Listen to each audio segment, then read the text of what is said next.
Iccitiin addunyaa kana harki guddaan doo isaan gaggeeffamti. Wanni fuulletti ilaaltuu fi wanni dalagamu gargari.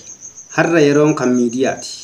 Addunyaan kijibaan guutamte kun nama jabaatee fi nama waliigaltee qabu deeggarti. Har'a eenyu caalaa kan nama rifachiisu hiyyummaa ilmaan Gazzaatii fi lola boombii mataa isaaniitti irratti roobaa jirudha.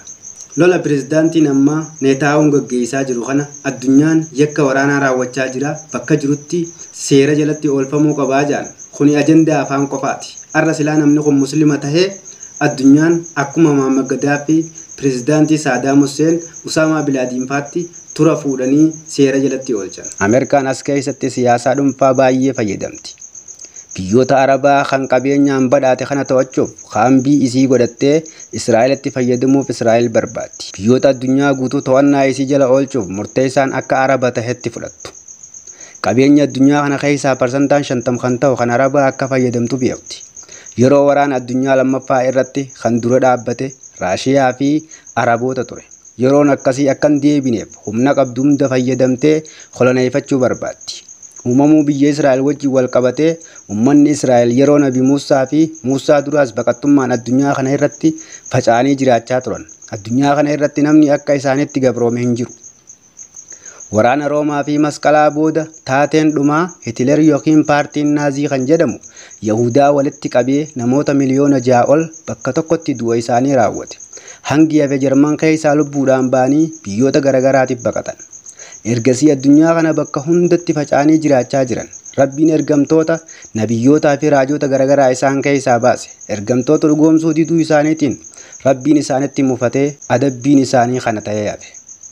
Erga addunyaa irra faca'anii boodaas shiraxaxoo hin deebne bakka jiran hundaa wal gurmeessanii addunyaa harka isaanitti akka deebituuf hojjechuu itti fufan waan milkaa'ee fakkaata. Amma warri lixaa guutuun harka isaanii jira. Erga humna jabeeffatanii karoora kaayyoo isaanii galmaan ga'uuf jaarraa 19ffaa keessa qabsotti deebi'an. Paartii Ziyoonizim uummatanii qabsoof lafaa kaan. Siyaasaan duuba jiru garuu jalqabumaa yeroo eegaltu British UN sababeeffattee Israa'el gadi dhaabuudha. Tolaayyoo didan lolaan duuba jirraa hubatanii Israa'el hundeessan. Uummanni Israa'el addunyaa of cinatti gargaarsa godhatanii lafoota abbaa keenyaa kan Tawraa fi Tanaqaa akkasumas macaafni haasa'u sana to'achuu qabnaa irratti waliigalteen as dhufan. Paartiin Ziyoonistii uummatanii waan lafaa qabaniif 1945 hojiirra oolchan. Yeruma sanuu lafa Palestaayin parsantaa 55 Israa'eliif parsantaa 45 Palestaayiniif dhiisan. Achii booda siyaasaan jiru nuti isin qubsiifne mala abbaa beekaa karoora addunyaa warra lixaa taate. Gargaarsaan duuba dhaabbatanii akka Israa'el lafa Jerusalem fudhattu godhanii gargaaran. Amma yoo gabaabsinu Israa'el karoorri isii guddaan lafa Daawudii fi Suleymaan bulchaa turan deebifachuuf waakkachaa jirti. Yeroo Nabiyyallaa Daawud lafa Sooriyaa, Masrii, Ordonii fi Palestaayin isa jala turte itti aansuun Suleymaan ibnu Daawud addunyaa guutuu if jala oolchuu danda'ee jira. Karoorri isaanii seenaa kitaabaa galmaan ga'uuf carraaqaa jiru. Make Great Israel Again jechaa jiran. Kaartaan kun kan isaan qopheeffatanii lafa kaayyatanii. Addunyaan Arabaa maaltu na dhibeen kophaatti nyaadamuuf deemti. Lafoota Arabaa, Palestaayin, Lubnaan, Ordon, Siiriyaa fi kan kana fakkaatan kaartaa keessa galfatanii jiraniif jecha weeraraaf qophii ta'uunsi hin oolu.